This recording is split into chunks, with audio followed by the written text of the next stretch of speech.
నమస్కారం.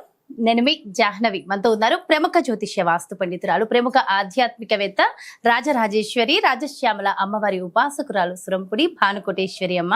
అయితే గురుబలం ఈ ప్రత్యేక కార్యక్రమం ద్వారా మనకున్నటువంటి ప్రతి సమస్యలకి చక్కటి సొల్యూషన్స్ అమ్మ అందిస్తూ ఉన్నారు కదా. మరి ఈ రోజు కూడా ఏకాదశి తిథిని పురస్కరించుకుని ఆ రోజు ఆచరించవలసిన విధి విధానాలు ఏమిటో అమ్మ మాటల్లో అడిగి తెలుసుకుందాం. నమస్తే అమ్మ.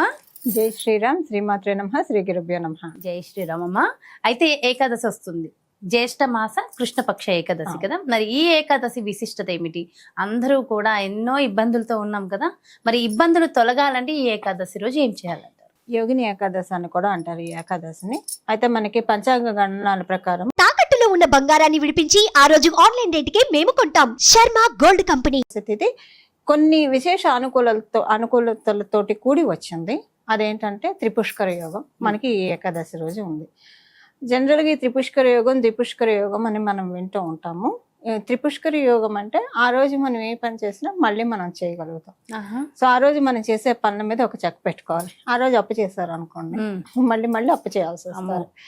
సో అప్పు తీరుస్తూ ఉంటే అప్పు తీర్చడానికి మనకి యోగ్యత కలుగుతుంది. అంటే ఇంకా మన వాలెట్ పెరుగుతుంది, అంటే మనకి ఇన్కమ్ సోర్సెస్ ఎక్కువగా జనరేట్ అవుతాయి, మనకి మంచి ఆలోచనలు వస్తాయి.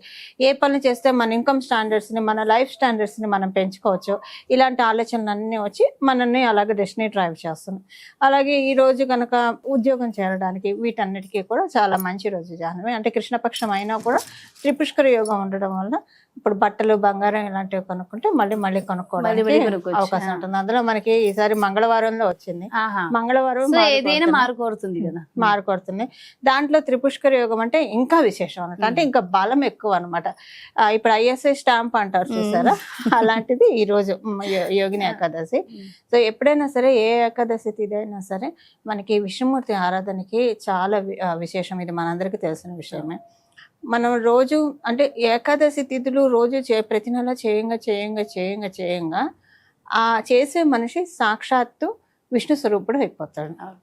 ఇంకా వాళ్ళని మనం విష్ణువు కింద భావించాలి. అదే అమ్మాయి అయినా, ఆడవాళ్ళైనా, మగవాళ్ళైనా కూడా.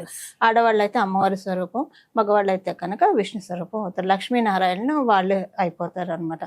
అయితే మనకి ఏకాదశి తిథి వీలుంటే కనుక ఒప్పుకుంటే ఉపవాసం ఉండడము, ఇవన్నీ చేయలేని వాళ్ళు ఒక చిన్న పరిహారం ప్రతి ఏకాదశికి చేసుకుంటే కనుక వెంకటేశ్వర స్వామికి, విష్ణుమూర్తికి ప్రీతి కలిగించేది విష్ణువు అలంకార ప్రియుడు.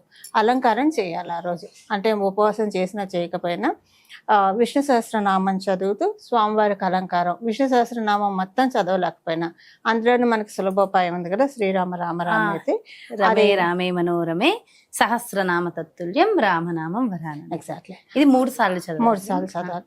ఆ 3 సార్లు చదువుతూ ఆ విష్ణుమూర్తికి గంధంతో, మీరు నిన్న నాతో ఫోన్ లో మాట్లాడుతూ అన్నారు మా ఇంట్లో పాతకాలం అది యాక్చువల్ గా అలా మనం చక్కగా సానపట్టాలి గంధాన్ని. సానపట్టేసేసి ఆ సానపట్టిన గంధంతో విష్ణుమూర్తికి కానీ, వెంకటేశ్వర స్వామికి, శ్రీరాముడికి కానీ, లక్ష్మీ నరసింహస్వామి కానీ, కృష్ణ పరమాత్ముడికి కానీ, ఎవరైనా సరే విష్ణుమూర్తి సత్యనారాయణ స్వామి వారికి కానీ, ఏ అవతార మూర్తి మీ ఇంట్లో ఉందో ఆ స్వామి వారి ప్రతిమకి గంధం పెట్టి అరగతీసిన గంధము స్వామివారికి అత్యంత ప్రీతికరం.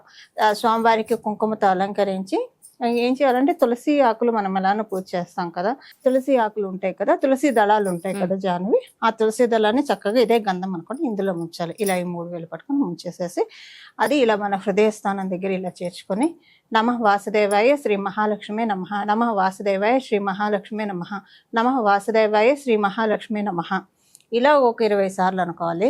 తర్వాత నమో భగవతే వాసుదేవాయ, నమో భగవతే వాసుదేవాయ, నమో భగవతే వాసుదేవాయ, నమో భగవతే వాసుదేవాయ.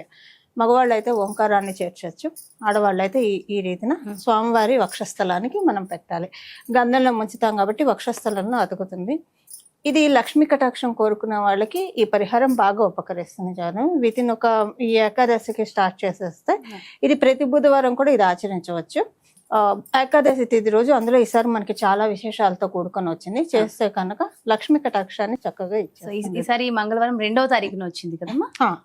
2వ తారీఖు జూలై 2 మంగళవారం ఏకాదశి. ఏకాదశి సో చాలా చాలా ప్రత్యేకము అంటారు. అంతే. సో ఆ రోజు ఏది చేసినా 2 సార్లు చేస్తాం కాబట్టి చేస్తాం. జాగ్రత్తగా చూసుకోవాలి. 1కి 2 సార్లు 3 సార్లు చేయాల్సి వస్తుంది.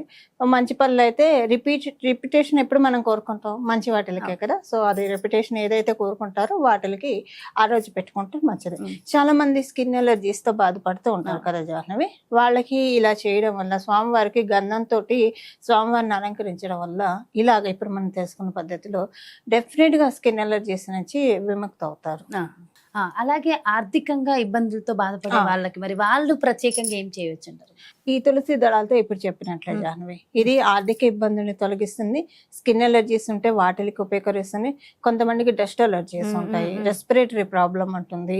అలర్జీస్ ఏ అలర్జీస్ సెట్ అయ్యి, ఎందుకంటే ఇక్కడ మనం ఇప్పుడు మనం ఏ కైంకర్యం భగవంతుడికి చేస్తే ఆ కైంకర్యానికి సంబంధించిన రిజల్ట్స్ మనకి ఇస్తారు. ఇప్పుడు మనం గంధంతో కైంకర్యం చేస్తున్నాం అంటే మొదట ఆయన ప్రీతి చెందుతాడు, మొదట మన మైండ్ ని చల్లబరిచేస్తాడు. అంటే మన మనసు అంతా కామ్ అయిపోతుంది, కూల్ డౌన్ అయిపోతుంది. గంధం ఎప్పుడైనా చల్లబరుస్తుంది కదా. సో ఎప్పుడైనా సరే ప్రశాంతంగా ఉన్న మనసు ఆలోచించే విధానం ఒక రకంగా ఉంటుంది.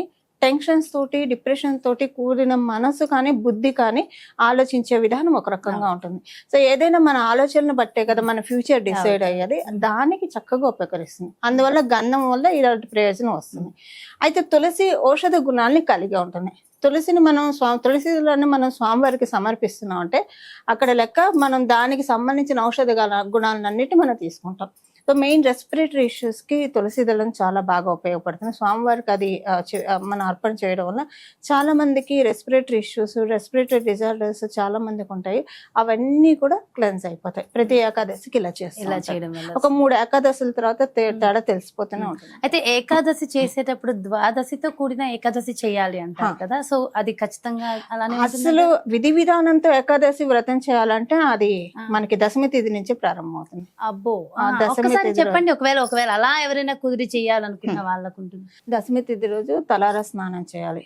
తలారా స్నానం చేసేసి ఆ రోజు స్వామివారికి ఉపవాసం ఉండాలి. ఉపవాసం ఉండి రాత్రిపూట అల్పాహారం తీసుకొని ఆ దశమి రోజు రాత్రంతా హరినామ స్మరణతో గడపాలి. మళ్ళీ జాగరణ హరినామ స్మరణతో జాగరణ చేయాలి. మళ్ళీ ఏకాదశి రోజు మళ్ళీ తలస్నానం చేయాలి. షాంపూ పెట్టుకోకూడదు. ఎరిగే ఏకాదశి ఎరక్క ద్వాదశి రోజు తలస్నానం అంటే అభ్యంగన స్నానం చేయకూడదు అని మనకి శాస్త్రాల్లో ఉన్న విషయం. అందుకని షాంపూ కుంకుడుకాయలు ఇవేవి వాడకూడదు, ఉత్తగా తలస్నానం చేయాలి. ఏకాదశి రోజు మనము ఆహారము అంటే వర్జించాలి అని మనకి చెప్తున్నాం. ఒకవేళ ఓపిక లేని వాళ్ళు లఘువుగా ఆహారం తీసుకోవచ్చు. పిండి ఉప్పుడు పిండో ఇలాంటివి ఏవైనా చేసుకొని తినొచ్చు. అది ఆ రోజు రాత్రి కూడా జాగారం ఉండాలి. 2 రోజులు జాగరణ ఇది వరకు అంత ఓపికగా ఉన్నది. ద్వాదశి రోజు ఈ రోజుల్లో అంతలా ఎవరు చేయలేరు కాబట్టి సింపుల్ గా ఏకాదశి చెప్పినట్టుగా ఏకాదశి ఒక్కటి చేసుకుంటే సరిపోతుంది. ఇంకా ద్వాదశి పారాయణ చేసేస్తే ఆ పక్షానికి ఏకాదశి వ్రతం కంప్లీట్ అయిన. మొత్తం చెయ్యాలంటే అలా అంత ఇప్పుడు చేసేటోళ్ళు కూడా కొంతమంది ఉన్నారు. అంటే మా పెద్దలు చేశారు, మీ పెద్దలు కూడా చేసే ఉంటారు, తెలిసి ఉండకపోవచ్చు. పెద్దలు చేశారు. ఒక 100 years మనం బ్యాక్ వెళ్తే చాలా మంది చేసి ఉండొచ్చు కదా. అందుకే ఆ రోజు ఆనాడు వాళ్ళు అలా చేశారు కాబట్టి ఈనాడు మనం ఇలా ఉన్నాం. 100% పెద్దల ఆశీస్సుల వల్లే మనం ఇలా ఉన్నా మన పిల్లలు బాగున్నారన్న ఖచ్చితంగా. ఈ రోజు మనం ఏం చేస్తామో నెక్స్ట్ జనరేషన్ అలా ఉంటుంది. అంతే, డెఫినెట్ గా మన కోసం మనం కాదు, మన జనరేషన్ తరాల భావి తరాల కోసం. ఎంతో చక్కటి విషయాన్ని తెలియజేశారమ్మా. Thank you so much. నమస్కారం. మంగళం. నమో భగవతే వాసుదేవాయ. చూసారు కదండి, మరి ఇది ఏకాదశి. మరి ఏకాదశి రోజు ఖచ్చితంగా ఆచరించవలసిన విధి విధానాలు, చక్కటి పరిహారాలు చాలా డీటెయిల్ గా ఎక్స్ప్లెయిన్ చేశారు కదా. మరో ప్రత్యేకమైన కార్యక్రమంతో మళ్ళీ మీ ముందుకు వచ్చేస్తాను. నమస్తే. మరి అదే విధంగా మీ యొక్క జాతకానికి సంబంధించి కానీ, లేదంటే మీ ఇంటి వ్యాపార వాస్తుకు సంబంధించి కానీ, మరి ప్రత్యేకంగా మీకు ఏదైనా ఒక పరిహారాలు కావాలి, ఏదో సమస్యలతో సతమతం అవుతున్నారు, మరి ఒక్కసారి భానుకోటేశ్వరి అమ్మని సంప్రదించాలి, అపాయింట్మెంట్ కావాలి అనుకుంటే క్రింద డిస్ప్లే అవుతున్నటువంటి నెంబర్స్ కి కాల్ చేసి అపాయింట్మెంట్ తీసుకోగలరు. నమస్తే.